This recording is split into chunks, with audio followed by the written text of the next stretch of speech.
والشریعت والاحکام والحجت والبرہان والحق والبیان والفضل والاحسان والکرم والامتنان النبی الامی المکی المدنی القرشی الہاشمی مولانا ابی القاسم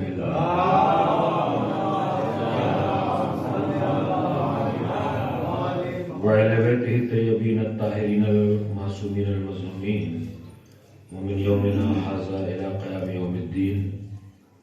أما بعد فقد قال الله تعالى في كتابه المحكم وخطابه المتقن وقوله الأحسن بسم الله الرحمن الرحيم إذ ابتلى إبراهيم ربه بكلمات فأتمهن قال إني جاعلك للناس إماما قال ومن ذریتی قال لا ینال عہد الظالمین. صلوات پڑھیں.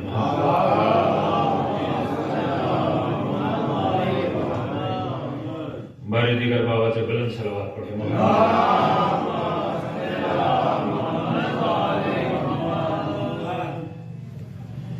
یہ سارے ثواب فاتحہ خوانی کی مجلس ہے.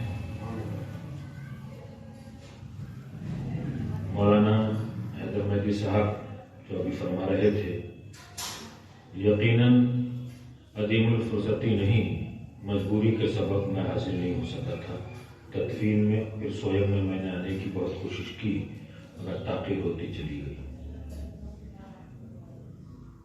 میری غیر حاضری کا مجھے اعتراف رہا مگر میں نے اسی وقت تاخیر نہ کرتے ہوئے جامعہ عالیہ جعفریہ میں قرآن خوانی مجلس فاتحہ خوانی کا باقاعدہ انتظام کرا دیا تھا.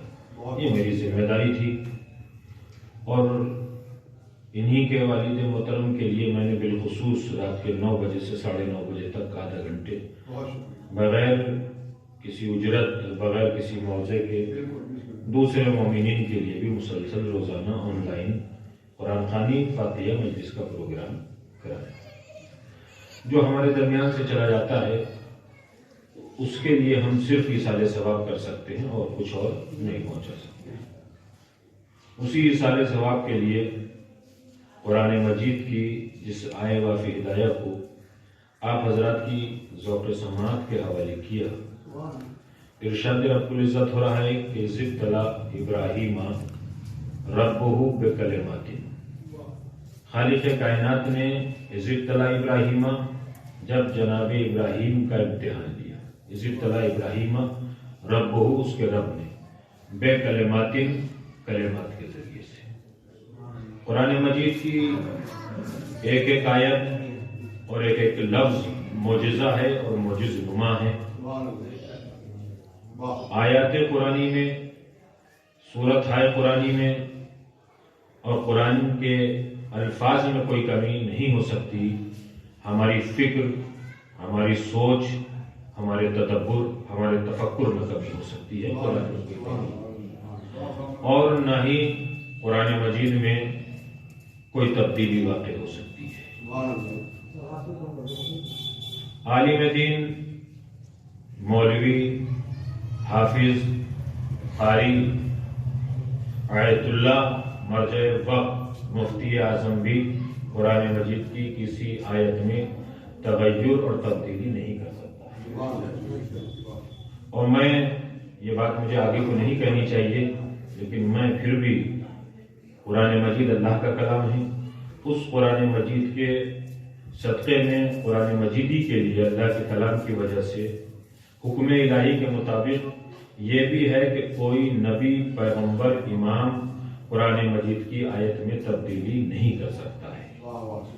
قرآن مجید کی یہ شان ہے، قرآن مجید کا یہ مطلب، اس لیے کہ یہ شریعت یہ کتاب اب ناسخ ہے، منسوخ نہیں.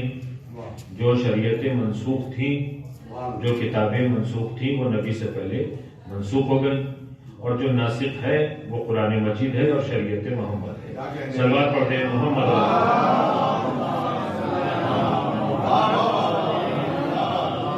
بہت ہی مختصر 2-3 آیتیں آپ کی خدمت میں عرض کرنا ہے تاکہ تلاوت قرآن مجید بھی ہو جائے، ذکر اہل بیت اور ایصال ثواب.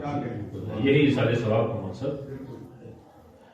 اکھڑائی مجلس ہوتی ہیں، صحیح ہے، جوش میں پڑھی جاتی ہیں، لیکن میں اس نظریے کو جانتا ہوں کہ مرنے والے کے لیے دو ہی چیزیں ضروری ہیں، اور ایصال ثواب بھی انہی دو چیزوں کے ذریعے سے مکمل ہوتا ہے، ایک قرآن مجید کی تلاوت، دوسرے ذکر اہل بیت۔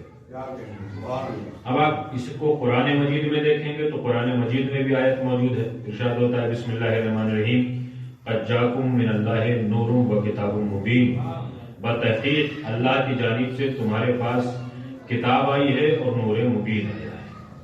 اور اسی کو جب نبی نے اپنی زبان سے کہا تو ارشاد فرمایا بسم اللہ الرحمن الرحیم انی تارکم فیکم الثقلین کتاب اللہ اطرتی و اہل بیتی، میں تمہارے درمیان دو گراں قدر چیزیں چھوڑے جا رہا ہوں، ایک اللہ کی کتاب ہے، دوسرے میری اطرت ہے۔ اسی وجہ سے ہم اپنے مرنے والے کے لیے ایصال ثواب میں ذکر اہل بیت بھی کرتے ہیں، قرآن کی تلاوت بھی کرتے ہیں، تاکہ فرمان رسالت بھی مکمل ہو جائے اور ایصال ثواب بھی مکمل ہو جائے۔ صلوات پڑھتے ہیں محمد و آل محمد۔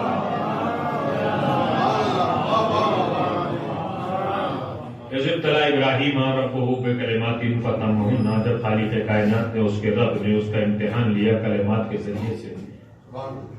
اذ ابتلی ابراہیم ربہ بکلمات فتمہن قال انی جاعلک للناس اماما، تو آواز آئی ہم نے تمہیں لوگوں کا امام بنا دیا۔ کب بنایا؟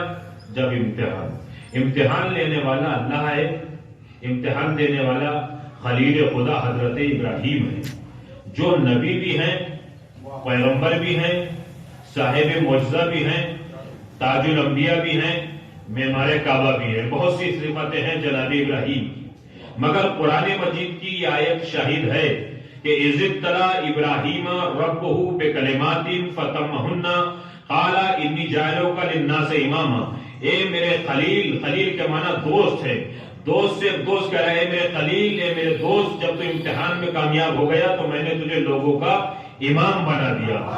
اس کا مطلب یہ ہے کہ نبی اور رسول سے بڑا درجہ امام کا ہوتا ہے۔ صلوات پڑھتے محمد و آل محمد۔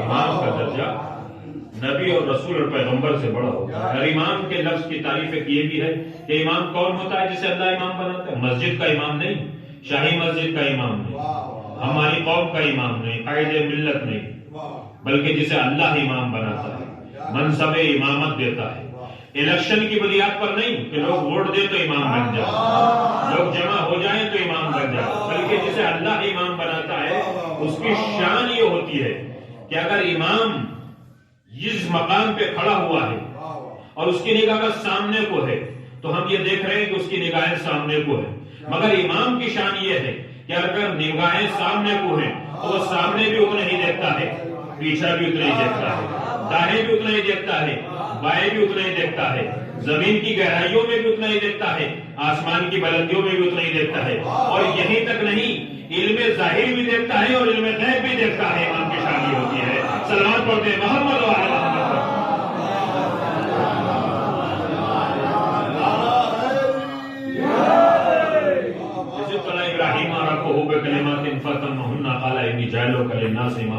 وقال من ذریت، ایک جذبہ پیدا ہوا، اشتیاق پیدا ہوا، تمنا پیدا ہوئی کہ مجھے اگر تبرک میں مجھے ڈبل روٹی ملی ہے، میرا بچہ ہے تو اسے بھی ڈبل روٹی ملے، آدھی نہیں ملنی چاہیے، پورا ملنا چاہیے، یہ اشتیاق ہوتا ہے، جذبہ۔ مجھے کوئی چیز ملی ہے تو میرے بیٹے کو بھی مل جائے، تو ایسے ایک نبی کا جسمانی اشتیاق تھا، جذبہ تھا، شوق تھا، آواز دی وقال من ذریتی، پروردگار میری نسل میں، میری ذریت میں، میری اولاد میں۔ قرآن نے اس لفظ کو کوٹ کیا ہے۔ قرآن تبھی سمجھ میں نہیں آتا ہے، قرآن تبھی سمجھ میں نہیں آتا ہے، اپنے شورا اجماع کی بنیاد پر کسی کو بنا سکتے ہو، لیکن جسے اللہ امام بناتا ہے وہ عصمت کی بنیاد پہ بناتا ہے، وہ معصوم ہوتا ہے، اس کے اندر کے اولا بھی نہیں ہو سکتا۔ وقال من ذریتی، کیا میری ذریت میں جائے گا، میری نسل میں جائے گا، میری پشتوں میں جائے گا، بعد نسلن جائے گا؟ یہ آواز آئی قال من ذریتی، قال لا ینال، جی جائے گا احد الظالمین، لیکن جو زمانے کا ظالم ہوگا وہ امام نہیں ہو سکتا ہے۔ صلوات پڑھتے محمد و آل محمد پر۔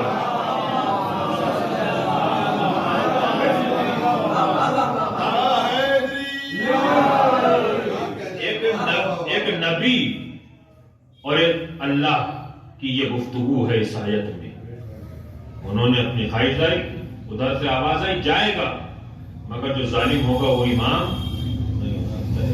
ظالم کسے کہتے ہیں؟ ڈنڈا مار دینے والے کو ظالم نہیں کہتے، گولی مار دینے والے کو ظالم نہیں کہتے۔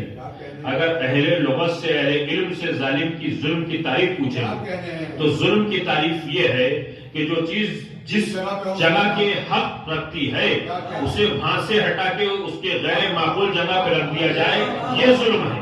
اسی وجہ سے کوئی بھی خطا ہے اسے کہتے ہیں۔ تو جس کا حق امامت تھا اس سے ہٹا کے جب تم نے کسی اور کو دیا تو اللہ نے کہا کہ ظالم امام نہیں ہو سکتا ہے۔ صلوات پڑھتے محمد والے امام تک۔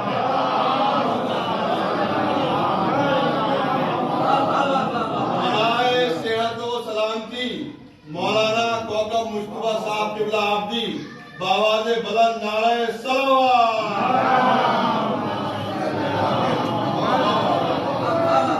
اس زرخیز کیا کہنا موضوع میں گوئلی سادات میں میں نے تقریباً 30 سے زیادہ مجالس پڑھی ہیں،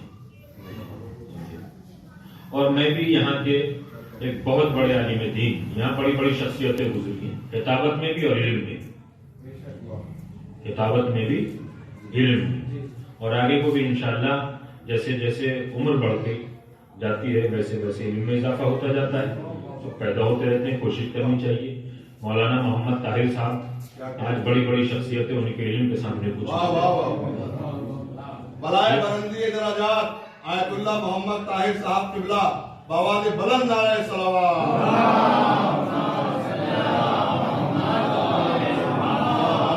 اور کتابت میں خطیب بے مثال شمس الحسن صاحب قبلہ، جتنے بھی القاب ان دونوں کے لیے لگائے جائیں وہ کم ہیں۔ بآواز بلند نعرہ صلوات۔ برائے بلندی درجات شمس العلماء علی جناب مولانا شمس الحسن صاحب قبلہ بجنوری بآواز بلند نعرہ صلوات۔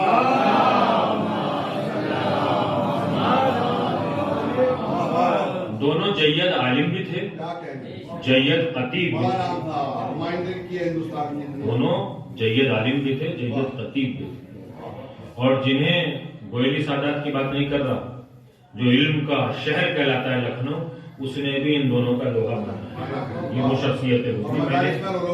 میں نے حجت الاسلام والمسلمین محمد طاہر صاحب قبلہ سے زیادہ نہیں مگر کچھ سال ان سے علم حاصل کیا ہے، اور میری تو اس زمانے میں کیا بساط تھی، لیکن بڑے بڑے ایسے عالم آج نہیں پائے جاتے، نہیں پائے جاتے۔ یہ ہم نے ہمارے درمیان سے چلے گئے، ہم نے قدر کی یا نہیں کی، لیکن وہ شخصیتیں ایسی تھیں کہ جن کا جواب اس زمانے میں نہیں ہے، اور جن کی وجہ سے آج یہ قوم زندہ ہے، انہی علماء کی وجہ سے۔ کیوں؟ اس لیے کہ ہمارے یہاں دین سینہ بسینہ نہیں ہے، حافظ باپ حافظ نہیں ہے۔ ہمارے پاس جو دین آیا ہے وہ معصومین سے آیا ہے، اور معصومین کا آیا ہوا دین وہ کبھی ختم نہیں ہو سکتا ہے، اس لیے کہ جو معصومین نے ہم تک دین اسلام پہنچایا ہے اسی دین کا وارث معصوم پردہ غیب میں امام بیٹھا ہوا ہے، جس کا وارث میں نے آپ کی خدمت میں عرض کیا کہ امام سلام کیے امام زمانہ بآواز بلند نعرہ صلوات۔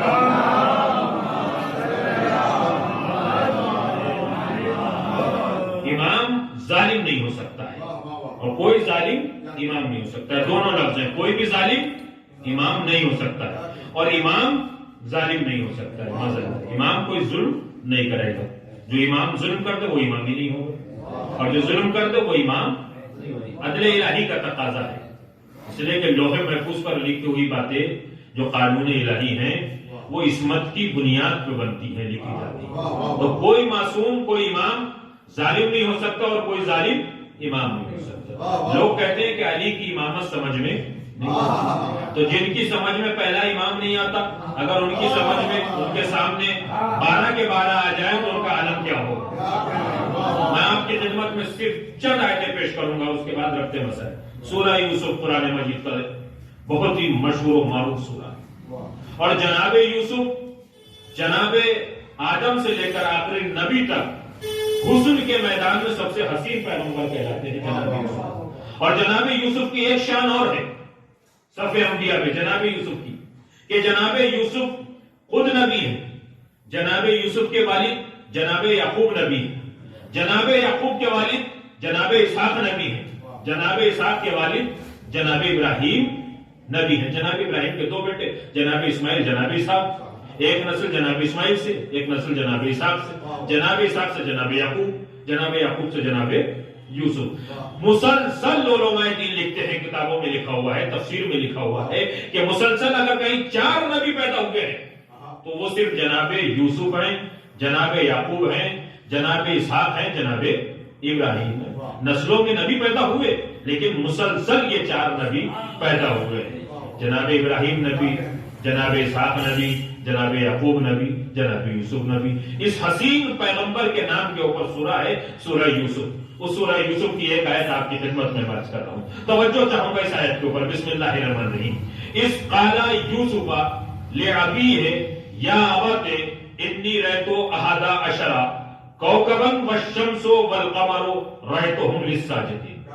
میں نے لفظ از الف اور زال سے ابتدا کی تھی اس آیت کی ابتدا بھی الف اور زال سے۔ اس قال یوسف، جب یوسف نے کہا، لے ابی ہے اپنے باپ سے، اس قال یوسف لے ابی یا ابت اے میرے بابا۔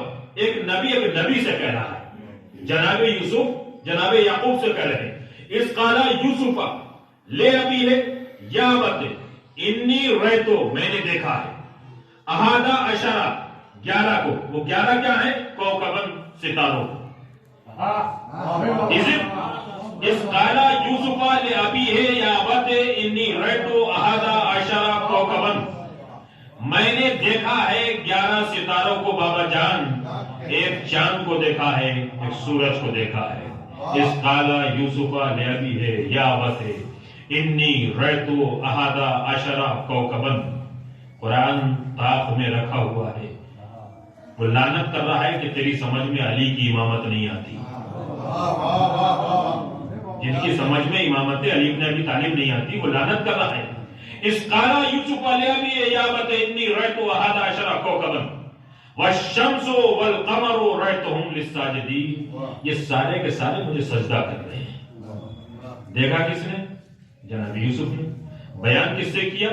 جناب یعقوب سے۔ آپ نے خواب دیکھی؟ صرف آپ خواب دیکھیں گے، برابر میں چاہے کوئی سو رہا ہے، آپ کی خواب وہ نہیں دیکھے گا، آپ کی خواب وہ نہیں دیکھا۔ ایک گھر میں 5 افراد سو رہے ہیں،